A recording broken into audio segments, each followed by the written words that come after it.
Dans la haute couture, il n'y aura plus rien après Coco Chanel et moi. C'est une citation magnifique qui appartient à Yves Saint Laurent. Et d'ailleurs, ce grand créateur et haut couturier qui a connu un très très grand succès dans la France et aussi dans le monde entier. Aujourd'hui, j'ai à m'écouter un qui m'a fait faire un témoignage, l'une de ses premiers clients, Betty Lacroix. Bonsoir Betty. Bonsoir. Alors Betty, juste avant d'entamer notre sujet à propos d'Yves Saint Laurent, j'aimerais bien savoir comment avez-vous connu Yves Saint Laurent? Écoutez, c'est très simple. Il m'a repéré dans une boîte de nuit. Et voilà.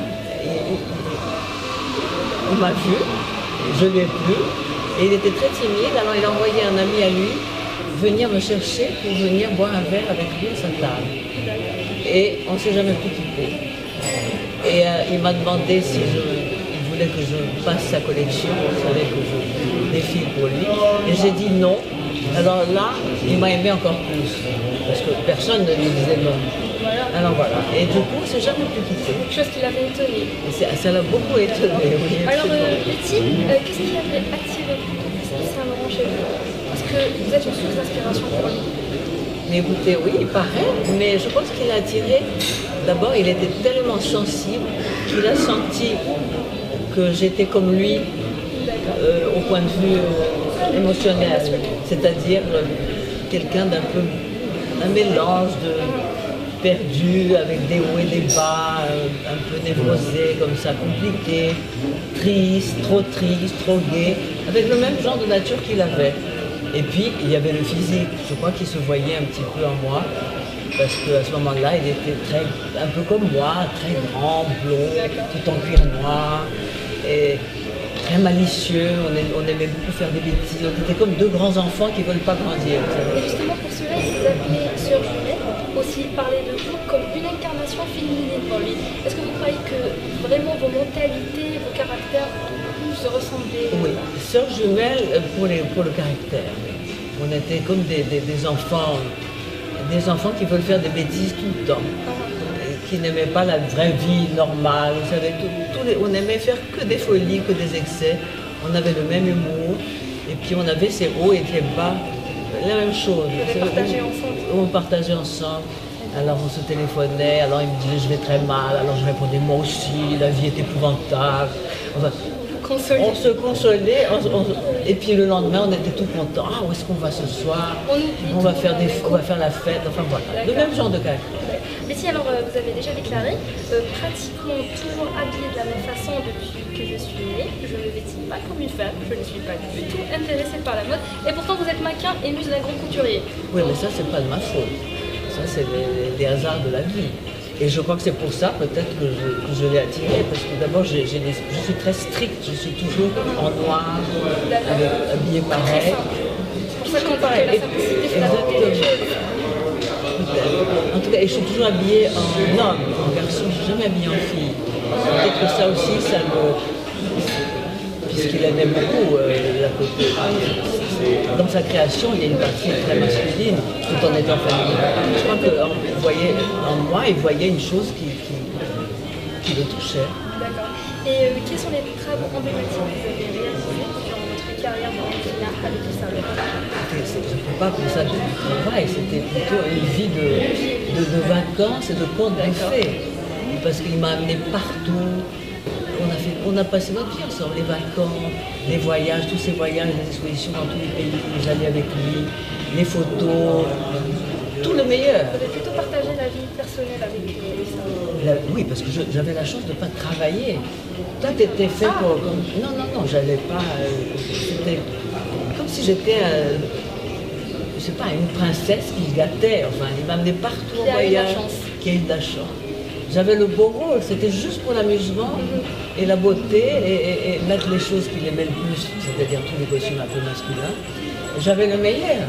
C'est mieux ça que d'aller tous les jours travailler, parce qu'il était difficile. Alors, si j'avais été travailler avec lui, peut-être que les rapports, ça aurait été moins un conte de fées, parce qu'il était quelqu'un de difficile et dans le travail, comme vous avez vu, M. Berger l'a dit.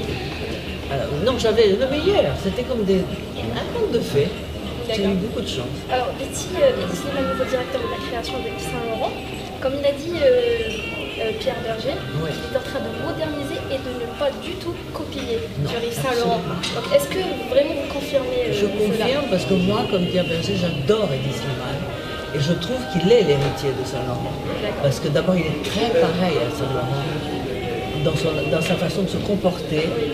Il est très intelligent, il ne se mélange avec personne, il a une très jolie attitude et il aime ce que j'aime, il aime le côté garçon, androgyne, enfin, cette idée C'est un du Saint Laurent mais androgyne. plus jeune. C'est un Saint Laurent, c'est l'héritier. Pour moi, c'est l'héritier. Et pour vous, est-ce qu'il a vraiment réussi à sauver la maison Yves Saint Laurent? Parce Et que Yves ça- Slimane disons que c'est avec Tom Freud. Ah, mais il n'y a aucun doute. Voilà. C'est notre sauveur. D'accord. Ah, mais il n'y a aucun doute. C'est notre sauveur. D'accord. Il a tout compris de l'esprit Saint-Laurent, tout. Il a tout senti. D'ailleurs, on a une énorme affection les uns pour les autres. On a une chance folle d'avoir quelqu'un comme lui. En fait, là, en parlant de Saint-Laurent, nous sommes vraiment bien dans le côté émotionnel. Et la question est, est-ce que vous regrettez Saint-Laurent? Est-ce que ça vous fait de l'avoir perdu? Évidemment. Mais c'est comme si je ne l'avais pas perdu. Il n'y a pas un jour où je ne pense pas à lui. Je porte ses vêtements. Je suis comme ça de tendresse avec Pierre Berger, qui est ma famille. Donc c'est comme on parle de lui tous les jours. On le célèbre partout, comme vous voyez aujourd'hui encore. Donc c'est comme s'il était. On essaie de le. Justement, on le fait continuer à vivre à travers nous. Vous évaluez comment la relation entre Pierre Berger et Yves Saint Laurent? Comme Pierre Berger a été développé par Yves Saint Laurent, 41 ans de travail Oui. aussi, c'est pas du n'importe quoi. Donc, Bah écoutez, c'est très simple, c'est la plus belle histoire d'amour du XXe siècle. j'imagine. Parce qu'il y a tout. Il y a l'amour et le travail ensemble. Et tout est réussi. On ne peut pas faire plus Si beau. vous devriez parler à Saint Laurent aujourd'hui, en quelques mots, lui dire quoi?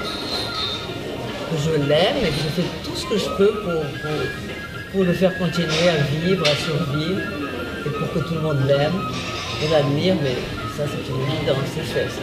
Quand vous savez que Yves Saint Laurent est né ici à Oran, et vous êtes ici aujourd'hui pour parler de sa vie, en quelque sorte de rendre hommage, ça vous fait quoi de venir ici à Oran? Est-ce que c'est votre première fois déjà? C'est ma première fois, absolument, et je suis très très émue parce que j'ai été visiter sa maison ce matin.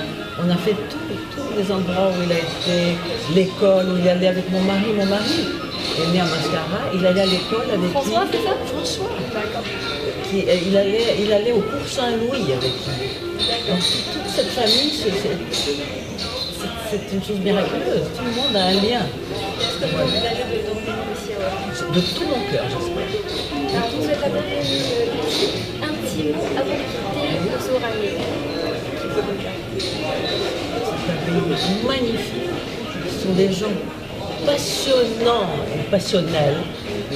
C'est le compte. J'ai eu une belle surprise.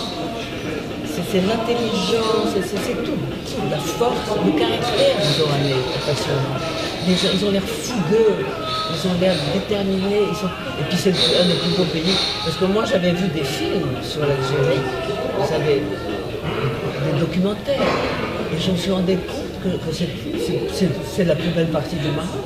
C'est plus beau que tout le reste. Que le Maroc, que la Tunisie, c'est magnifique. Vous avez déjà fait le tour? Mais non, j'aimerais bien faire. Là, je n'ai pas le temps, on reste 2 jours. Mais ça serait mon rêve de visiter l'Algérie. Ça a l'air tellement beau. Et voilà. Et vous êtes des gens passionnants. Et voilà. Et je... avec nous. On espère vraiment vous revoir prochainement. Et ici à Oran, parce que c'est toujours un plaisir pour nous de vous avoir, que ce soit vous ou bien Pierre Berger. Vous êtes les bienvenus. Ben, écoutez, merci. Et j'espère qu'on reviendra souvent. Et j'espère qu'il y aura une rue Yves Saint Laurent. On l'espère aussi. Parce hein. qu'on m'a beaucoup demandé ce soir. Ça dépend. Voilà. Et c'était ma question aussi pour Pierre Berger. Oui. J'avais posé la même question. Et donc on l'espère vraiment. Je pense que ça serait normal et logique, et ça serait merveilleux, et ça serait une occasion pour nous de revenir, pour célébrer une fois de plus. Il ne faut pas attendre uniquement cette occasion. Hein. Non, évidemment, mais c'est déjà merveilleux si c'est ça. Voilà. Merci beaucoup. Merci. Vraiment, merci beaucoup et merci de nous avoir accordé votre temps.